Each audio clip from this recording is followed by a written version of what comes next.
దేశ ప్రధాని పవన్ కళ్యాణ్ ఇంటికి వెళ్ళడం, అది ఏపీ డిప్యూటీ సీఎంగా ఉన్న పవన్ కళ్యాణ్ ఇంటికి వెళ్ళడం. మరి హైదరాబాద్‌లో వేరే కార్యక్రమంలో పర్యటనలో ఉన్న మోదీ ప్రత్యేకంగా పవన్ కళ్యాణ్ కలిసేందుకు ఆయన ఇంటికి ఎందుకు వెళ్లారు? సో, ఇది ఆరోగ్య కారణంగా అంటే ఆయన ఆరోగ్యాన్ని పరామర్శించడానికి వెళ్లారా? లేపోతే రాజకీయంగా ఏమన్నా మంత్రాలు చేసేందుకు, ఏమన్నా మంత్రాంగం చేసేందుకు వెళ్లారా? సో, ఇక్కడ మనకి ఈ ఘటన రాష్ట్ర వ్యాప్తంగా మరీ ముఖ్యంగా తెలంగాణ అదేవిధంగా మరి అటు ఆంధ్రప్రదేశ్ కూడా 2 తెలుగు రాష్ట్రాల్లో కూడా చర్చనీయాంశంగా మారింది. సో, ఇక్కడ ముందుగా మనకి మోదీ గారు ఎందుకు వెళ్లారు? మరి పవన్ కళ్యాణ్ గారి ఇంటికి అన్నది 3 ప్రధాన అంశాలుగా తీసుకున్నట్లయితే మొదటి అంశం సో, ఆరోగ్య పరామర్శ వ్యక్తిగతంగా మరి ఆయన కలిశారు అనుకుంటే. సో, పవన్ కళ్యాణ్ ఇటీవల శస్త్రచికిత్స చేయించుకున్న విషయం మనకు తెలిసిందే. అదేవిధంగా ఆయన బెడ్ రెస్ట్ కావాలంటూ వైద్యులు సూచించడంతోటి ఆయన ఇంట్లోనే ఉండి హైదరాబాద్‌లోని తన ఇంటిలో మరి రెస్ట్ చేసుకుంటూ ఉన్నారు. సో, ఈ నేపథ్యంలో ప్రధాని మోదీ ఇక్కడ పర్యటన ఉంది కాబట్టి, ఒక బహిరంగ సభ ఉంది కాబట్టి, అట్లాగే కొన్ని కార్యక్రమాలు నిర్వహించాల్సిన అవసరం ఉంది కాబట్టి తెలంగాణలోని హైదరాబాద్‌కు రావడం జరిగింది. అదే హైదరాబాద్‌లో మరి పవన్ కళ్యాణ్ గారు రెస్ట్ తీసుకుంటూ ఉన్నారన్న విషయం కూడా తెలిసింది. సో, కూటమిలో మరి ఉన్న సభ్యులు కాబట్టి, కూటమి దోస్తులు కాబట్టి ఒకసారి ఆయన్ని కలిసొద్దాం అనుకున్నట్లుగా. సో, ఇక్కడ మోదీ భావించడం. సో, ఊరకరారు మహానుభావులు అన్న ఒక లైన్ గుర్తుపెట్టుకోవాలి మనం. అలాగే ఎవరు ఏదైనా సరే ఒక పని చేశారంటే ఆ పని వెనక ఏదో కారణం, ఏదో ఒక అర్థం ఉండి ఉంటుంది. సో, ప్రధాని కానీ, అదేవిధంగా అమిత్ షా కానీ, సో క్షణం తీరిక లేకుండా, క్షణాన్ని కూడా వృధా చేయకుండా ప్రతి క్షణం కూడా రాజకీయ వ్యూహాలు, అదేవిధంగా దేశ బాగోగుల గురించి ఆలోచిస్తూ ఉంటారు అన్నది బయట బాహాటంగా అందరికి తెలిసిందే. సో, మరి మోదీ ఇక్కడ అమూల్యమైన తన షెడ్యూల్ టైం సో, మరి ఈయనకి కేటాయించడం అంటే పవన్ కళ్యాణ్ గారికి కేటాయించడం ఇక ప్రత్యేకతగా నిలిచింది. అది ముఖ్యంగా ఒక సీఎం, ఒక పీఎం కూడా మరి పవన్ కళ్యాణ్‌కి వెళ్ళడం కూడా అంటే పవన్ కళ్యాణ్ ఇంటికెళ్ళడం కూడా అటు అభిమానులను, అటు పార్టీ నేతలను కూడా ఒక్కసారిగా జోష్‌లో నింపింది. మరొక రకంగా చూసినట్లయితే ఆయన పవర్ కూడా ఎంతుందో మరి తెలియవచ్చింది. మొత్తం మీద పవన్ కళ్యాణ్ కూడా ఈ అంటే విజిట్‌ను పురస్కరించుకొని మోదీ గారు తనను కలిసి విష్ చేసినందుకు, పరామర్శించినందుకు కూడా ఆయన స్పందిస్తూ ప్రధానమంత్రి ఆప్యాయత, నా ఆరోగ్యం పట్ల చూపిన శ్రద్ధ, మా కుటుంబంతో ఆయన గడిపిన సమయం చాలా హ్యాపీగా ఉంది. దీనికి హృదయపూర్వక కృతజ్ఞతలు అంటూ కూడా ఆయన ట్విట్టర్ వేదికగా స్పందించడం జరిగింది. ఇది మొదటి కారణం అనుకోవాలి. ఇక రెండో కారణం అనుకుంటే రాజకీయ సంకేతం. ఎన్డీఏ కూటమి బంధాన్ని మరింత బలోపేతం చేయడానికి అన్నది బయట వినిపిస్తోంది. సో, ఇదే క్లియర్ కట్‌గా దీని మీదనే కరెక్ట్‌గా రెండో పాయింటే అందరూ జరిగింది అనుకుంటున్నారు. జరిగింది ఈ పాయింట్ మీదే అనుకుంటున్నారు. సో, ప్రస్తుతం ఏపీ టీడీపీ అంటే ఏపీలో ప్రస్తుతం ఆంధ్రప్రదేశ్‌లోని పార్టీలు చూసినట్టయితే ఇక్కడ టీడీపీ, జనసేన, మరి బీజేపీ ఈ 3 కూడా కూటమిగా ఉన్న సంగతి అందరికీ తెలిసిందే. ఈ కూటమి అధికారంలో ఉన్న సంగతి తెలిసిందే. ఇక భవిష్యత్తులో తెలంగాణలో కూడా మరోసారి ఇక్కడ కూటమి జెండా ఎగురవేయాలి అన్న కోణం ఇక్కడ క్లియర్ కట్‌గా మరి ముగ్గురిలో కూడా ఉంది అన్నది నిన్న జరిగిన మరి ఈ పరామర్శ కార్యక్రమం మరి పవన్ కళ్యాణ్ గారి ఇంటి పర్యటనతో పాటుగా చంద్రబాబు నాయుడు ఇంటికి వెళ్ళడం కూడా. అంటే చంద్రబాబు నాయుడు గారు, అదేవిధంగా నారా లోకేష్ గారు ఇక్కడే ఉన్నారు కాబట్టి సో, మొత్తానికి రావాల్సిన, కలవాల్సిన 3 పార్టీ నేతలు కూడా ఇక్కడే ఉన్నారు కాబట్టి అటు జనసేన నుంచి పవన్ కళ్యాణ్ గారు, అదేవిధంగా తెలుగుదేశం నుంచి నారా చంద్రబాబు నాయుడు గారు, అదేవిధంగా లోకేష్ గారు, మరి బీజేపీ నుంచి ఇక డైరెక్ట్‌గా మోదీ గారే రావడం. సో, ఈ 3 కూడా ఇక్కడ కలిసి ఉన్నాయి కాబట్టి, కూటమిగా ఉన్నాయి కాబట్టి, తెలంగాణలో రానున్న కాలంలో సో, ఇక్కడ జెండా ఎగరవేద్దాం. ఈ కూటమిలోనే ఇక్కడ కూడా మనం ఒకసారి బలంగా ఎగరవేద్దాం. సో, టీడీపీ ఆల్రెడీ ఇక్కడి నుంచి ప్రారంభమైంది. జనసేన ఇక్కడ కూడా మూలాలు ఉన్నాయి. ప్లస్ ఇక్కడ కూడా ప్రారంభమైన మనకి అంశాలున్నాయి. సో, ఇక ఈ 2 కూడా ఇందులో నుంచి వస్తే నాకు బీజేపీని కేంద్రం నుంచి ఆల్రెడీ ఇక్కడ ఉంది కాబట్టి మన క్యాడర్‌ని ఉపయోగించుకుంటాం అంటూ కూడా మంత్రాలు జరిగినట్లుగా పూర్తి స్థాయిలో నమ్మకంగా వింటున్న మాట. ఇక దీని తర్వాత రాజకీయ భేటీ అయిపోయిన తర్వాత పవన్ కళ్యాణ్ గారితోటి ఆయన ఆరోగ్య విషయాలు, అదేవిధంగా ఆంతరంగిక విషయాలు, రాజకీయ విషయాలు కూడా మాట్లాడినట్లుగా పక్కా తెలిసి వస్తుంది. ఇక పవన్ కళ్యాణ్ గారిది ఇంటి పరామర్శ అయిపోయిన తర్వాత ఇక చంద్రబాబు నాయుడు గారికి ఇంటికి వెళ్లారు మోదీ. అక్కడ ప్రధాని మోదీ, ఏపీ సీఎం చంద్రబాబు నాయుడు గారి ఇంటికి వెళ్ళడం జరిగింది. ఇక టీడీపీ ప్రస్తుతం ఎన్డీఏలో కీలక భాగస్వామిగా ఉండడం, అక్కడ కూడా ఎలా ఉంది, ఏంటి అన్న విషయాన్ని పవన్ కళ్యాణ్ గారి ఇంట్లో ఏవైతే రిపీట్ చేశారో, అదే టాపిక్‌ని అక్కడ కూడా రిపీట్ చేశారన్నట్లుగా తెలియవస్తుంది. మొత్తం మీద ఈ కూటమికి కావాల్సినవి మరి బీజేపీ, అదేవిధంగా జనసేన, అదేవిధంగా టీడీపీ కాబట్టి ఇక మొత్తం ముగ్గురు కలిసి మాట్లాడుకున్నారన్నది సో మనకక్కడ తెలియవస్తుంది. ఇక మూడో అంశం ఏంటంటే, ఇక 2028 తెలంగాణ ఎన్నికలలో వ్యూహం. సో, వ్యూహం గురించి కూడా చర్చించినట్టు తెలుస్తుంది. సో, రానున్న కాలంలో ఇక్కడ వ్యూహం ఎట్లా ఉండాలి? మరి కూటమి ఏ విధంగా ఇప్పటి నుంచే గ్రౌండ్ వర్క్ చేస్తే అప్పటికల్లా మనం అందుకోగలం అన్న కోణంలో కూడా చర్చలు జరిగాయి. సో, బీజేపీ, టీడీపీ, జనసేన ఈ 3 కలిసి తెలంగాణలో పోటీ చేస్తే ఎలా ఉంటుంది? ఆ విజయాన్ని దక్కించుకోవచ్చు. ఈ అవకాశాల మీద మరి ముగ్గురు మధ్య కూడా ఇదే టాపిక్ నడిచినట్లుగా మనకు తెలియవస్తుంది. అయితే హైదరాబాద్, రంగారెడ్డి, ఖమ్మం ప్రాంతాలలో కూడా టీడీపీకి ఇప్పటికే ఓటు బ్యాంకు ఉందని బీజేపీ కూడా భావిస్తుంది. యెస్, అంటే అప్పటి నుంచి అంటే అన్నగారి టైం నుంచి కూడా అంటే ఎన్టీఆర్ టైం నుంచి కూడా మరి చంద్రబాబు గారికి నేటి వరకు కూడా బ్యాంక్ అంటే ఓటు బ్యాంక్ అయితే సాలిడ్‌గా ఉంది. ఆ ఓటు బ్యాంక్ ఎక్కడికి పోదు. సో, అది ముఖ్యంగా మరి ఆ కమ్యూనిటీకి సంబంధించిన వాళ్ళు ఒక ఓటు హక్కుగా అంటే ఎన్టీఆర్ గారి కమ్యూనిటీకి సంబంధించిన వాళ్ళు ఇప్పటికీ ఉన్నారు. సో, ఇది ఖమ్మం జిల్లాలో, అదేవిధంగా రంగారెడ్డి, హైదరాబాద్ ఈ ప్రాంతాలలో టీడీపీకి ఇప్పటికీ పట్టుంది. ఓటు బ్యాంక్ ఉండనే ఉంది. సో, ఇక ఈ 3 ప్రధాన అంశాలు కూడా అంటే ఈ 2 ప్రధాన అంశాలు మనకు కూడా బయటకొస్తున్నాయి. అయితే ఇక హైదరాబాద్‌లో అధికారిక పర్యటన నిన్న ముగిసిన పరిస్థితి. అదేవిధంగా అధికార పర్యటనలో భాగంగా అనధికారికంగా, రాజకీయంగా ఈ పార్టీ విషయాలు కూడా ఎన్డీఏ కూటమి గురించి కూడా వాళ్ళు చర్చించుకున్నట్లు మనకు తెలుస్తుంది. ఇక అధికార పర్యటనలో భాగంగా ఒకసారి మాట్లాడుకున్నట్లయితే 9,400 కోట్ల రూపాయలు. అక్షరాల 9,400 కోట్ల రూపాయలు. సో, రాష్ట్ర అభివృద్ధికి, అదేవిధంగా ప్రారంభోత్సవాలకు, శంకుస్థాపనలకు కూడా మరి ఆయన నిన్న అంత అంత ఖరీదు కలిగిన ప్రాజెక్టులను ప్రారంభించడం జరిగింది. ఇక ప్రధాన కార్యక్రమాలుగా సింధు ఆసుపత్రి ప్రారంభం, పరేడ్ గ్రౌండ్స్‌లో బీజేపీ భారీ సభ నిర్వహించారు. ఇదే విధంగా ఈ టూర్‌లో భాగంగానే చంద్రబాబు, పవన్ కళ్యాణ్ ఇళ్ళకి కూడా వెళ్ళడం జరిగింది. మొత్తం మీద ఈ అధికారిక పర్యటనలో భాగంగానే హైదరాబాద్‌లో ఉన్న వాళ్ళ కూటమి నేస్తాలను, కూటమి దోస్తులను కూడా కలవడం జరిగిందంటూ కూడా. ఇక ఈ కూటమి అంటే ఈ భేటీ వివరాలు కూడా చూసినట్లయితే దాదాపుగా సాయంత్రం పూట 4 గంటల సమయంలో మరి మోదీ గారు వాళ్ళ ఇంటికెళ్లారు. అది మరి మాదాపూర్‌లో ఉన్న పవన్ కళ్యాణ్ గారి నివాసానికి వెళ్ళడం జరిగింది.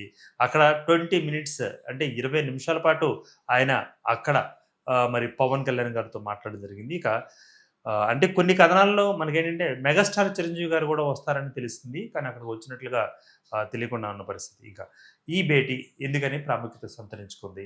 ఎందుకని దీని మీద అందరూ అంతగా మాట్లాడుకుంటున్నారు? ఎందుకని ఈ భేటీ అంత వైరల్‌గా మారింది అనుకుంటే ఇది కేవలం ఆరోగ్య పరామర్శ అయితే కాదు. సో, రాజకీయంగా కూడా బలంగా ఒక పని చేద్దాం, బలంగా దూసుకుపోదాం అని చెప్పే ఒక సమీకరణం, ఒక సందేశంగా అందరూ భావిస్తున్నారు. ఒక అధికారిక పర్యటనలో ప్రధాని స్వయంగా రాష్ట్ర ముఖ్య నాయకుల ఇళ్లకు వెళ్ళడం అన్నది చాలా అరుదైన విషయం. నాకు తెలిసి ఎక్కడ కూడా జరగలేదు. సో, జరిగినా కూడా చాలా అరుదుగా ఉంటుంది. జరిగింది కూడా మన హైదరాబాద్‌లో కాబట్టి. సో, ఇక ముఖ్యంగా తెలంగాణ, ఆంధ్రప్రదేశ్‌లో ఎన్డీఏ సమన్వయం పెరుగుతోంది అనే ఈ చర్చలకు అంటే సమన్వయం బాగా ఉంది, బాగా ఆరోగ్యకరంగా ఉంది అన్న విషయం మాత్రం ఈ చర్చలకు ఇక్కడ ఊతమిస్తున్నట్లుగా మనకు తెలుస్తుంది. ఇక పవన్ కళ్యాణ్ కూడా మరి దేశ అభివృద్ధి, మౌలిక వసతుల బలోపేతం, యువతకు అవకాశాల సృష్టి కోసం కేంద్ర ప్రభుత్వం చేస్తున్న కృషికి మా కృతజ్ఞతలు అంటూ కూడా మరి పవన్ కళ్యాణ్ నిన్న పేర్కొనడం జరిగింది. సో, ఈ 2 అంటే ఈ అంశాల మీద చూసినా రాజకీయంగా అయితే ప్రాధాన్యతను సంతరించుకుంది. సో, ఎన్డీఏ కూటమిని మరింత బలోపేతం చేసి భవిష్యత్తులో తెలంగాణ రాజకీయాలకు కూడా గ్రౌండ్ సిద్ధం చేసుకోవాలి. ఎందుకంటే పశ్చిమ బెంగాల్‌లో కూడా అక్కడ గెలిచిన ఉత్సాహం ఎలా అయితే ఉందో అదే కంటితోటి ఇక్కడ కూడా చుట్టం జరుగుతోంది అంటూ నిన్న మోదీ గారు కూడా తన మీటింగ్‌లో చెప్పడం జరిగింది. సో, పశ్చిమ బెంగాల్‌లో ఉన్న జోష్ ఇక్కడ కూడా తెలంగాణలో కూడా కనిపిస్తుంది అంటూ క్లియర్ కట్‌గా ఆయన అదే మాట చెప్పారు. మనం వినడం కూడా జరిగింది. సో, ఇవి ఇలా ఉంటే ఇక దీనికి సంబంధించిన అనుబంధ విషయాలు కూడా మనం ప్రస్తావన చేసుకోవాలి. అందులో భాగంగా ప్రధాని మోదీ, బీజేపీ తెలంగాణ 2028 ఈ ప్లాన్ మిషన్ 60+ అన్నట్లుగా మనకి బయట వినిపిస్తోంది. అంటే మిషన్ 60+ అని దీన్ని ఒక నామకరణం చేసినట్టుగా తెలుస్తోంది. సో, మరి మోదీ గారు BJP Telangana and Telangana BJP 2028 ఒక ప్లాన్ వేసుకున్నది అన్నది కూడా బలంగా వినిపిస్తున్న మాట. సో, ఈ సభలో కూడా నేరుగా చెప్పడం జరిగింది ప్రధాని గారు. బీఆర్ఎస్, కాంగ్రెస్ పరిపాలనతో తెలంగాణ ప్రజలు విసిగిపోయారు అంటూ కూడా క్లియర్ కట్‌గా నిన్న వాయిస్‌లో ఆయన చెప్పారు. అదేవిధంగా ఇప్పుడు అందరూ కూడా ప్రత్యామ్నాయం వైపు చూస్తున్నారు. మరీ ముఖ్యంగా బీజేపీ నాయకత్వం వైపు చూస్తున్నారు అంటూ కూడా ఆయన చెప్పిన పరిస్థితి. సాధారణ స్టేట్‌మెంట్ కాదు. సాధారణంగా అన్న మాట కాదు. యథాలాపంగా అన్న మాట కానే కాదు. సో, రాజకీయంగా పూర్తిగా వ్యూహాత్మకంగా భవిష్యత్తును దృష్టిలో పెట్టుకొని ఆయన చెప్పిన మాటగా క్లియర్‌గా మనం వినొచ్చు. ఇక బీజేపీ 2028 తెలంగాణ ప్లాన్ 5 ప్రధాన వ్యూహాలుగా మనం అనుకుంటే, మరి ఇందులో మొదటిది కూటమి ఫార్ములా. కూటమి ఫార్ములా చూసినట్లయితే ఎన్‌డీఏ ప్లస్ తెలంగాణ వెర్షన్. అంటే ఎన్‌డీఏ అంటే ఈ ముగ్గురు మళ్ళీ 3 పార్టీలుంటాయి. టీడీపీ ఉంటుంది, జనసేన ఉంటుంది, బీజేపీ ఉంటుంది. సో, అది NDA. So, NDA plus Telangana version. అంటే తెలంగాణ ప్రజలకు ఏం కావాలి? తెలంగాణ ప్రజలకు ఏమి కోరుకుంటున్నారు? వారికి కావాల్సిందెంత? రావాల్సిందెంత? చేయాల్సింది ఇంకెంత ఉంది? అని దీన్ని ఒక ఫార్ములాగా అంటే ఎన్‌డీఏ ప్లస్ తెలంగాణ వెర్షన్ అనేది ఒక కూటమి ఫార్ములాగా ఇక్కడ అప్లై చేయబోతున్నారు. దీనికి నిన్ననే బీజం పడింది అన్నది క్లియర్ కట్ కనిపిస్తోంది.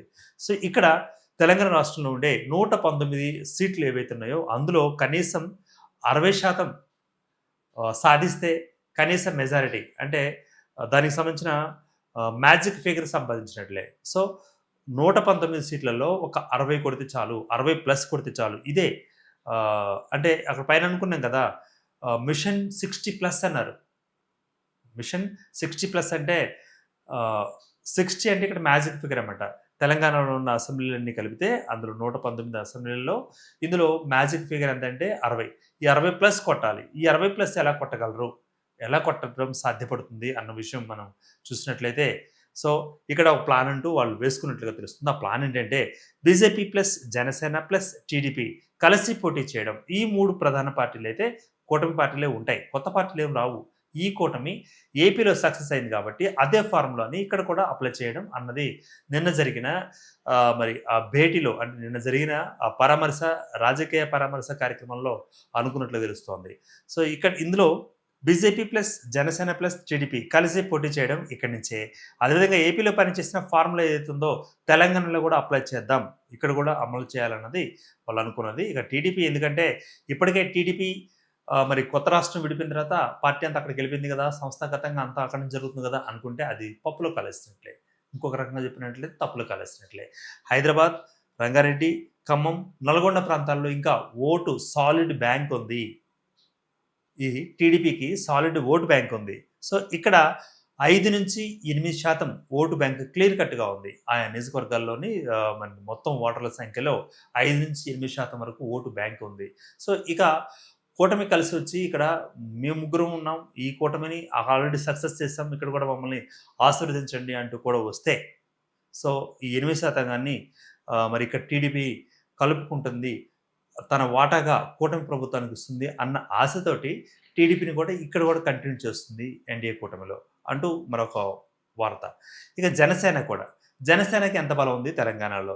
పవన్ కళ్యాణ్ యువతలో ప్రభావం ఆల్రెడీ ఉంటుంది. సినీ హీరోగా ప్రభావం ఉండనే ఉంటుంది. హైదరాబాద్‌లో 10 సీట్లు ప్లస్ అంటే మినిమమ్ 10+ సీట్లు. 10+ సీట్లపై ప్రభావం చూపే అవకాశం ఉంది కాబట్టి ఇక్కడ మరి జనసేన ఖచ్చితంగా ఉండాలి. మళ్ళీ ఈ త్రయం ఈ జనసేన కానీ, టీడీపీ కానీ, బీజేపీ కానీ ఈ త్రయం మళ్ళీ ఇక్కడ ఉండాల్సిందే అంటూ కూడా అనుకున్నారు. ఇక సంకేతాలు చూసినట్లయితే నిన్న ఏమి సిగ్నల్స్ వచ్చాయండి అంటే మరి మోదీ, చంద్రబాబు, పవన్ కలిసి కనిపించడం వీళ్ళు ముగ్గురు కూడా కూటమి ప్రారంభం సంకేతంగా క్లియర్ కట్‌గా చూసుకోవచ్చు. అటు ఆరోగ్యాన్ని పరామర్శించినట్లు వాళ్ళ ఇంటికెళ్ళడం, మరి వీరిని కుటుంబ సభ్యులను పరామర్శించినట్లుగా ఇక్కడ నారా లోకేష్ బాబు గారు, చంద్రబాబు గారి ఇంటికెళ్ళడం. సో, అక్కడికి పోయింది, ఇక్కడ పోయింది ఒకటే మనిషి కాబట్టి అదే మన ప్రధాని మోదీ గారు కాబట్టి మొత్తానికి అక్కడ నిన్న బీజం పడింది. కూటమి తెలంగాణలో ప్రారంభం అయ్యింది. నామకరణం జరిగిందంటూ కూడా నిన్న వస్తున్న వార్తలు. ఇక మోదీ గారి లెక్క ఏమనుకుంటున్నారు? తెలంగాణలో ఎలాంటి ఈక్వేషన్ ఇక్కడ సక్సెస్‌ఫుల్‌గా వెళ్ళొచ్చు అనుకుంటున్నారంటే కాంగ్రెస్, బీఆర్ఎస్ ఓట్లు విడిపోతాయి. ఒకవేళ ఆ 2 పార్టీలకు సంబంధించినవి చీలిపోతే, ఆ ఓట్లు చీలిపోతే సో, బీజేపీ ప్లస్ అలయన్స్ ఏవైతే ఉంటాయో అయి 35-38% వరకు ఓట్లుగా గెలుచుకోవచ్చు అన్నది ప్లాన్. అంటే ముందుగా కాంగ్రెస్, బీఆర్ఎస్ ఓట్లు మాత్రం విడిపోతేనే లేదా చీలిపోతేనే ఇది జరుగుతుందన్నమాట. అప్పుడు దాదాపు 35%-38% వరకు ఓట్లు బీజేపీకి అలయన్స్ రూపంలో వచ్చి పడే అవకాశం ఉంటుంది. కాబట్టి ఇక్కడ మోదీ లెక్క తప్పదు. మరి తప్పని లెక్క గురికి అంటే లక్ష్యానికి గురి సరిగ్గా చూసుకున్నారాయన. ఇక బాణం వదలడమే. ఇక నేరేటివ్ సెట్టింగ్స్ కూడా చూసినట్టయితే అంటే నేరేటివ్ సెట్టింగ్స్ అన్నది కట్ చేసుకోండి. ఇక్కడ లేదు. ఇక నిన్న మోదీ ప్రసంగంలో కూడా ప్రధాన అంశాలు చూసినట్లయితే బీఆర్ఎస్ 10 ఏళ్లలో తప్పులు చేసిందంటూ కూడా ఆయన అన్నారు. కాంగ్రెస్ 1.5 ఏళ్ల పాటు వైఫల్యంగా కొనసాగుతుందంటూ కూడా ఈ 2 కీలక వ్యాఖ్యలు చేశారు. అంటే ఇక్కడ ప్రజలు కూడా చెప్పకనే చెప్పిన మెసేజ్ అది. సో డబుల్ ఇంజిన్ సర్కారు ఉంటే కేంద్ర నిధులు, ప్రాజెక్టులు వేగంగా వస్తాయి. కాబట్టి డబుల్ ఇంజిన్ సర్కార్ మీకు కావాలి అంటూ కూడా. డబుల్ ఇంజిన్ అంటే మరి కేంద్రంలోనూ, రాష్ట్రంలోనూ ఒకటే ప్రభుత్వం ఉండడం ఇది తెలిసిందే కదా. సో ఇక్కడ కూడా బీజేపీ ప్రభుత్వం ఉంటే, ఇక్కడ కూడా కూటమి ప్రభుత్వం ఉంటే కనీసం సో మరి డబుల్ సర్కార్ లాగా నిధులు కూడా ప్రారంభం వచ్చేస్తాయి అని కూడా చెప్పడం నిన్న జరిగిందన్నమాట. డబుల్ ఇంజిన్ సర్కారు ఉంటే కేంద్ర నిధులు, అదేవిధంగా ప్రాజెక్టులు కూడా ఖచ్చితంగా వేగంగా వచ్చేస్తాయంటూ. ఇక ఇందులో 6 గ్యారెంటీలు ఉన్నాయి. ఈ 6 గ్యారెంటీలని వీళ్ళు ఇప్పటికి కూడా అమలు చేయని పరిస్థితి ఉంది కాంగ్రెస్ సంబంధించి. ఈ విషయం అందరికీ తెలిసింది. కాంగ్రెస్ నేతలు కూడా దీని మీద పెద్దగా మాట్లాడరు. దీని మీద పెద్ద విప్పరు కూడా. సో ఈ 6 గ్యారెంటీలు ఏవైతే ఉన్నాయో ఇది అమలు కాలేదు కాబట్టి ఈ వైఫల్యాన్ని ఎత్తి చూపించవచ్చు ఇక్కడ బీజేపీ కానీ, లేకపోతే టీడీపీ కానీ, లేకపోతే జనసేన అంటే ఎన్డీఏ త్రయం.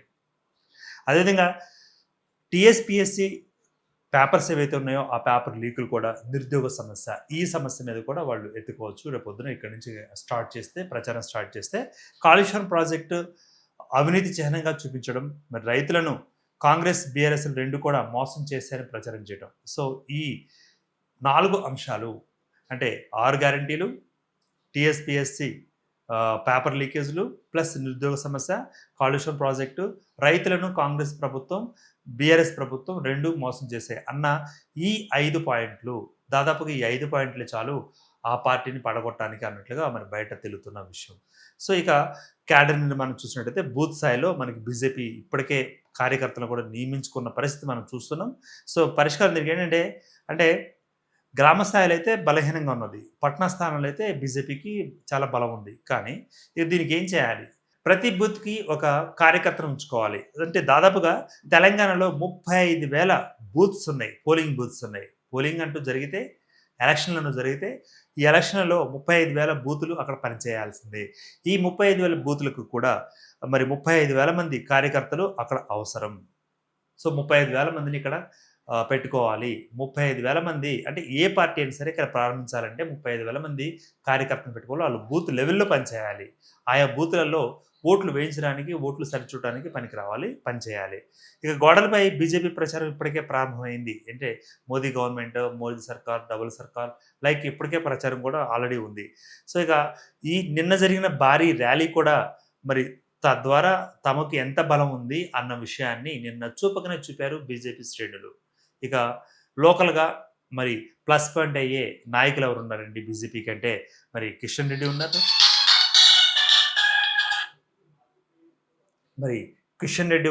అదేవిధంగా బండి సంజయ్ ఉన్నారు, ఇక రామచంద్రరావు గారు ఉన్నారు. ఈ 3 కూడా లోకల్ ఫేసెస్.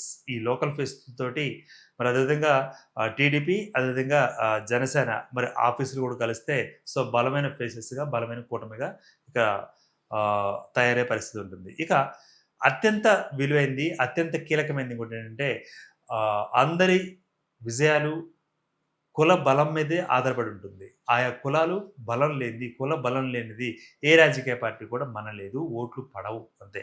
సో ఇక్కడ 2023లో ఓటింగ్ ట్రెండ్గా మనం చూసినట్లయితే సో కాంగ్రెస్కి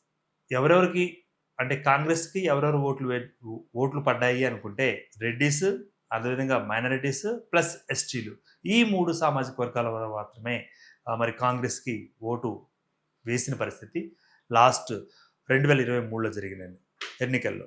అదేవిధంగా బీఆర్ఎస్కి వెలమ క్యాస్ట్, అదేవిధంగా ఎస్సీ మాల, కొంతమంది బీసీలు, ఈ 3 కలిసి బీఆర్ఎస్కి గతంలో 2023లో ఓట్లు వేయడం జరిగింది.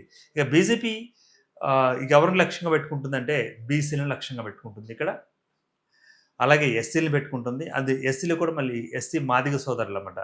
బీసీ, అదేవిధంగా SC Madiga plus Munnuru Kapu. So ఈ 3 క్యాస్ట్లను కూడా, ఈ ఈ 3 కాస్ట్‌ని కూడా తనకు బలంగా వాడుకోబోతుంది. సో, ఇది. ఇది ఓటింగ్ ట్రెండ్‌ని బట్టి ఒక ఫార్ములా వేసుకోవడం జరిగింది. సో, ఇక మోదీ ప్లాన్.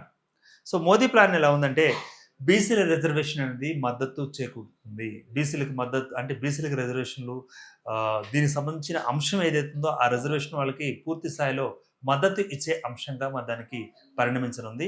సో, అలాగే మాదిగ వర్గీకరణ అంశంపై కూడా ఒక స్పష్టత. దీంతో పాటుగా పవన్‌తో మున్నూరు కాపు ఓట్లు కూడా ఆకర్షించడం. మరి ఉత్తర తెలంగాణలో కూడా హిందుత్వం ప్లస్ అభివృద్ధి మోడల్‌ని చూపించడం. సో, ఇలా మోదీ గారు తన యొక్క ప్లాన్స్ తోటి ఆయన ముందుకు వెళ్తున్నట్లు తెలుస్తుంది. ఈ ఫార్ములా, ఈ ప్లాన్ సక్సెస్ అయితే సో, నెక్స్ట్ జరగబోయే ఎన్నికలలో ఇక్కడ కూడా కూటమి జెండా ఎగరవేస్తుంది అంటూ కూడా. ఇక అభివృద్ధి రాజకీయాలు సంబంధించి అంటే ప్రాజెక్ట్స్ ఈజ్ ఈక్వల్ టు ఇక్కడ ఓట్స్ అన్నమాట. అంటే ఎన్ని ప్రాజెక్టులు కట్టారు అన్ని ఓట్స్ పడతాయి అన్న ఇంకొక అభివృద్ధి సూచిక అనమాట. ఇది డెవలప్మెంట్ పాలిటిక్స్. ఇందులో మనం మాట్లాడుకున్నది ఏంటంటే 9,400 కోట్ల రూపాయల అభివృద్ధి పథకాలు నిన్నటికి శంకుస్థాపన అదేవిధంగా ప్రారంభోత్సవాలు కూడా కొనసాగాయి కాబట్టి సో ఇక్కడ 9,400 కోట్లు అన్నది ఏకమొత్తంగా పెట్టడం మరి ఇక్కడ తెలంగాణలో అంత భారీ మొత్తాన్ని పెట్టడం ఇండైరెక్ట్‌గా బీజేపీ పెట్టుబడి పెట్టింది తన ప్రస్థానానికి అనుకోవచ్చు. మన డబ్బులే అనుకోండి. సో, ఇలా అనుకుంటే. సో, కాజీపేట రైల్వే స్టేషన్ అంటే కాజీపేట రైల్వే బైపాస్ కానీ, 1,500 బెడ్స్ క్యాన్సర్ హాస్పిటల్ గానీ, దీంతో పాటుగా జాతీయ రహదారుల విస్తరణ కానీ, సో వీటి మీద నిన్నటి పూటన జరిగిన ఆ యొక్క ఆవిష్కరణలు. సో, ఇక మోదీ సందేశంలో కూడా కేంద్రంలో బీజేపీ ఉంటే నిధులు వస్తాయంటూ నొక్కి చెప్పడం జరిగింది. కేంద్రంలో బీజేపీ కంపల్సరీగా ఉండాలి. అప్పుడు అన్ని నిధులు మీకు కూడా పంపిస్తామంటూ కూడా నిన్న సీఎం రేవంత్ రెడ్డి గారు ముందు చెప్పిన మాట. ఇక రాష్ట్రంలో కూడా బీజేపీ ఉంటే ఇక్కడ కూడా మా పార్టీ ఉంటే డబుల్ స్పీడ్ అభివృద్ధి జరుగుతుంది. డబుల్ స్పీడ్ ఇంజిన్ లాగా అంటూ కూడా నిన్న మరి అందరి ముందు కూడా బహిరంగంగా ఆయన చెప్పిన పరిస్థితి. ఇక భవిష్యత్తులో ప్రాజెక్టులు హైదరాబాద్‌లో మెట్రో ఫేజ్ 2 మేము తెప్పిస్తామంటూ, అదేవిధంగా టెక్స్టైల్ పార్కులు హైదరాబాద్‌లోకి కూడా రప్పిస్తామంటూ, మరి రివర్ లింక్ ప్రాజెక్టులు కూడా ఇక్కడ మేము పెడతామంటూ కూడా చెప్పే అవకాశం ఉంది ఎన్‌డీఏ గవర్నమెంట్. సో, ఇవి తాయిలాలుగా చెప్పి ఈ అభివృద్ధిని కూడా మేమే సాధించి పెడతామంటూ కూడా. ఇక బీజేపీ తెలంగాణలో బీజేపీ గెలుస్తుందంటే లెక్క అంటే ఎట్లా అంటే దీనికి ఒక చిన్న అంటే ఎన్ని ఓట్లు గెలిస్తే ఎన్ని ఓట్లయితే ఆ పార్టీ గెలుస్తుంది అంటే బీజేపీ గెలుస్తుంది అన్నది ఒక చిన్న ఈక్వేషన్ కూడా మనం ఇక్కడ అనుకోవడం జరుగుతుంది. దీనికి కాంగ్రెస్ వర్సెస్ బీఆర్ఎస్ ఈ రెండిట్లో ఒక్కటి గెలిస్తే కాంగ్రెస్ వర్సెస్ బీఆర్ఎస్ రెండిట్లో ఏదైనా ఒకటి గెలిస్తే ఆ ఒక్క దాంతోటి ఆ పార్టీ వర్సెస్ బీజేపీగా పెట్టుకుంటుందన్నమాట. ఇట్లా ఇక్కడ 38% ఓట్లు వస్తే చాలు. ఓకే.